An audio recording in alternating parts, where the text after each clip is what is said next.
ఈ కుర్కురే ప్యాకెట్లో ఎంత ప్లాస్టిక్ ఉందో తెలుసుకుందాం. ఫస్ట్ మనం ఈ కుర్కురే ప్యాకెట్ని ప్రాపర్గా అయితే కట్ చేసుకోవాలి. ప్రాపర్గా కట్ చేసుకుని ఒక పీస్ అయితే తీసుకుందాం. ఇదిగోండి ఒక పీస్ అయితే తీసుకున్నాం. ఈ పీస్ని వచ్చేసి మనం ఒకసారి ఫైర్లో పెడదాం. ప్లాస్టిక్ ఎంత ఉందో మనకు తెలిసిద్ది.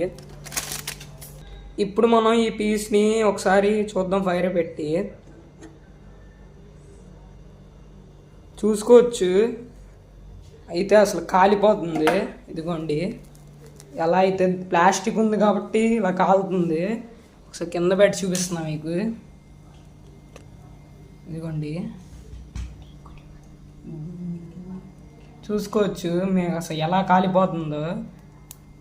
చాలా బాగా అయితే కాలిపోతుంది.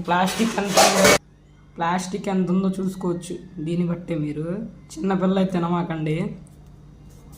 ఇంతే మన వీడియో. కొత్తగా వచ్చిన వాళ్ళు సబ్స్క్రైబ్ చేసుకోండి.